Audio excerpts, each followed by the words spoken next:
intervened to stop it. Bankruptcy law allows employers to terminate their pension plans, that, even when they have a collective bargaining agreement. That's a contribution. The terrible industrial decline. Manufacturing companies were the most likely to have pension plans, and the steel industry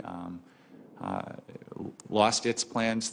Right now, the auto industry, has as a part of the bailout of the auto industry, agreed to put into place for new employees defined contribution plans. Existing, the older employees have their DB plans.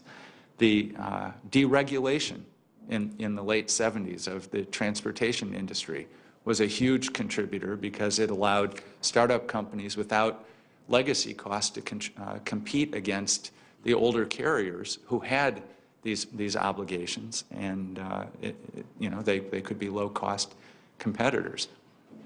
And then finally, when health benefit promises were forced onto balance sheets where they hadn't, companies didn't have to report them as a liability in the past, but when those rules changed and companies suddenly had to report these huge retiree benefit obligations, that was one of the things that employers realized that they had to do with their money, and it made them want to take money out of their pension plan and put it into the retiree obligation. So there are just a host of causes for this. I'll think more about that. Senator Sanders. Mr. Chairman, we're not going to go into great length today on this issue, but I hope at some point we can discuss the growing income inequality in America and what that means, not only from a moral sense, but from an economic sense as well. Mr. Eisenberg, you write in your statement that 55% of all income gains over the last 30 years have gone to the top 1%. Got that? 55% of all income gains over the last 30 years have gone to the top 1%, while the bottom 90% have only received 16%, i.e. the people on top become much wealthier, middle class collapses. Now, we can talk about that from a moral point of view, from an economic point of view, but let's talk about it a little bit from a Social Security point of view. How has the growing income inequality in our country impacted the solvency of Social Security? Mr. Eisenberg? Well, simply as more and more income has shifted to higher income people, income above the cap, above the taxable wage base, it means Social Security is getting a smaller and smaller share of GDP. And I think going forward, the trustees suggest, and the Social Security actuary says, that if we just return to where we were in 1983 and tax 90% of income, right now we're at about 84%, I think, of income is being taxed. If we returned going forward, we would close about a third of the gap for Social Security's funding. So this is an enormous problem, and that would be going forward. But we've lost, in the past 20 years or so, we've lost a lot of money that should have been raised on that tremendous income growth of very wealthy people. Well, that takes us to another point that you make in your statement. You say, quote, most Americans don't realize that someone with a salary of $300,000 or even $30 million a year pays no more in Social Security taxes than someone earning roughly $107,000, end of quote. What is the implication of that toward making sure Social Security is solvent for the next 75 years? What do you suggest that we might want to do about that?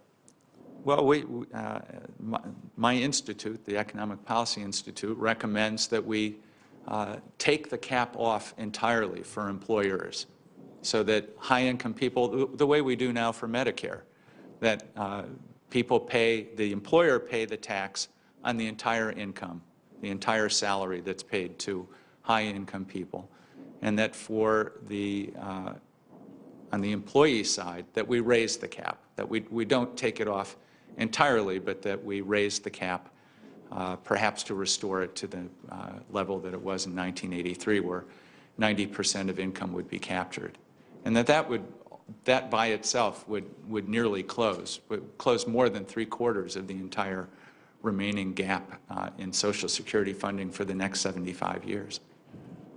So in other words, with fairly modest changes, Social Security would be solvent for perhaps the next 70 or 75 years. That's right. Okay. I follow up on it. Okay, I have to understand this. You said if we returned to 1983 and taxed it at 90% of income, you'd close about a third of the gap. Then I just heard you say something about closing 75% of the gap. Well, I'm proposing something more radical from the point of view of wealthy Americans than just returning to where we were in 1983. At that point, we did not tax, employers were not required to pay the tax on the entire salary that they paid to an employee. That, you know, it was, now it's capped at $106,800. Right. I'm suggesting that employers pay on the entire salary. But and that would take us. The employee does not match that. The employee only pays up to a certain Right. amount. The employee would only contribute 6.2% up to, let's say, 140,000. I'm not sure what the calculation would be now, but it would be a higher figure than it is. But Social Security has also always been predicated on equal employer-employee, right? Contribution. Well, the tax rate would be, the 6.2% would be the same for employer and employee, but employers, I'm suggesting, Income. should pay more. How would that affect self-employed? They would have to pay more, too. Mr. Chairman, let me, if I can get back to Mr. Eisenbreg. Mr. Eisenbreg, in your testimony, you say that, quote, 45% of older workers last year were employed in physically demanding jobs or jobs with difficult working conditions, end of quote. How difficult would it be for these workers to work until they're 70 years of age? Isn't it a little bit absurd to be suggesting that people who are doing very physically demanding work, A, would they have jobs when they're 68 or 69, would anybody hire them? And second of all, what happens to them in terms of their health if they're working to 69? Well, you've talked about some of these jobs where it's really almost inconceivable that somebody, you know, that large numbers of people, construction workers, carpenters, iron workers, and so forth, it's very hard to think of them working that long. But there are other jobs like a cashier standing on her feet all day long for 40 years, and that now we're saying, you know, for another, you know, X number of years, people are actually not retiring at the full retirement age. They do tend to retire earlier already because of health concerns. If we raise the retirement age even farther, it doesn't mean that they'll be able to work any longer. It just means that their income will be reduced by the early retirement penalty that much more. Okay. Thanks, Mr. Chairman. Mr. Vanderhee, there's one issue that's brought up here I'd like to delve into a little bit more. We have all learned that collective bargaining is one of the most effective means for workers to negotiate with employers for better pay and benefits. Do you have any data that would tell us what percentage of unionized workers have access to employer-provided retirement plans, both defined contribution and defined benefit plans? And how does that compare to workers that don't have help from a union? Do you have any data on that? I don't have that with me. I could certainly look as soon as I get back to the office and get back to you with that. But you might have access to that kind of information? There are collectively bargained codes in a very old Form 5500 series that I might be able to put back together in a way that's going to be useful for you. Okay, let me repeat. I'd like to know what percentage of unionized workers have access to employer-provided retirement plans, both defined contribution and defined benefit. Right. Compare that to workers that don't have help, that aren't involved in collective bargaining. Correct.